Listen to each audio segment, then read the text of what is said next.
Hello friends, welcome to Ishan N Spices. ഇന്ന് ഒരു craft വർക്കാണ്.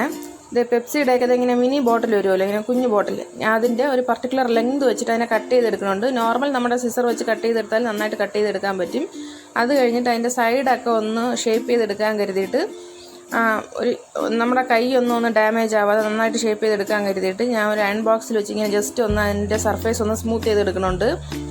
ഒരു ബോട്ടിൽ മാത്രം ഇത്തിരി വലിയ ബോട്ടിലാണ് എടുത്തിട്ടുള്ളത്. അതെന്തിനാണെന്നുള്ളത് കാണിച്ചു തരാം. അത് കഴിഞ്ഞിട്ട് അതെല്ലാം കൂടെ ഒന്ന് പെയിൻറ്റ് ചെയ്യുന്നുണ്ട്. പെയിൻറ്റ് ചെയ്യുന്ന വീഡിയോസ് ഇതിൽ കാണിച്ചിട്ടില്ല. അത് കഴിഞ്ഞിട്ട് ഒരു ബോക്സ്, നമ്മുടെ തൊപ്പിവെപ്പ് ബിരിയാണിയുടെ ബക്കറ്റ് ബിരിയാണി പറഞ്ഞ ബോക്സാണ് ഇത്. ഇത് ഇല്ല എന്നുണ്ടെങ്കിൽ നമ്മുടെ സാധാരണ കാർഡ് ബോർഡായിരുന്നാലും എടുക്കാം, അല്ലെങ്കിൽ എന്താണോ നിങ്ങളുടെ കയ്യിൽ അവൈലബിൾ ആയിട്ടുള്ളത് അത് എടുക്കാം. അത് കഴിഞ്ഞിട്ട് ഞാൻ അതിലോട്ട് ഈ പെയിൻറ്റ് ചെയ്ത സംഭവങ്ങളെല്ലാം പെയിൻറ്റ് ചെയ്ത നമ്മൾ കട്ട് ചെയ്ത് വെച്ചിട്ടുള്ള ബോട്ടിൽസിൻ്റെ ആ ബോട്ടം പാർട്ട് എല്ലാം വെച്ച് കൊടുക്കുകയാണ്. ഇത് നിങ്ങൾക്ക് ഒട്ടിച്ചു കൊടുക്കാം, പക്ഷേ ഞാൻ ഇവിടെ ഒട്ടിക്കണില്ല.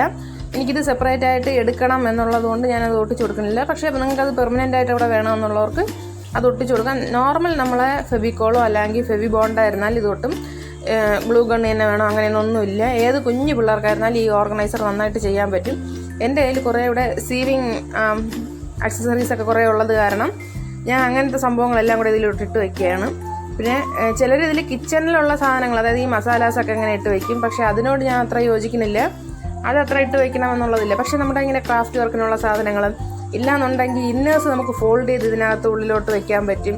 അതുമില്ലെങ്കിൽ സോക്സ് ഫോൾഡ് ചെയ്ത് അത് വെക്കാൻ പറ്റും. നീറ്റായിട്ട് ഓർഗനൈസ്ഡ് ആയിട്ടിരിക്കും. ഹാൻഡ് കർച്ചീഫൊക്കെ യൂസ് ചെയ്യണവരാണെങ്കിൽ അത്, അല്ലെങ്കിൽ നമ്മുടെ ക്രാഫ്റ്റ് ഐറ്റംസ് ആണെങ്കിൽ ഈ ചെറിയ ഐസ് സ്റ്റിക്ക് അല്ലെങ്കിൽ ബീഡ്സ് അങ്ങനെയുള്ള കാര്യങ്ങളൊക്കെ സ്റ്റോർ ചെയ്യാം.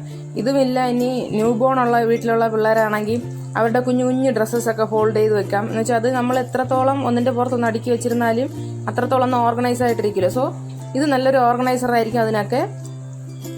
സോ എന്തായാലും ഈ ഓർഗനൈസർ നിങ്ങൾ വീട്ടിലൊന്ന് ട്രൈ ചെയ്ത് നോക്കണം. നിങ്ങളുടെ ഫീഡ്ബാക്ക് എന്താണെന്നുള്ളത് എനിക്ക് കമൻ്റായിട്ട് അറിയിക്കണം. Thanks for watching.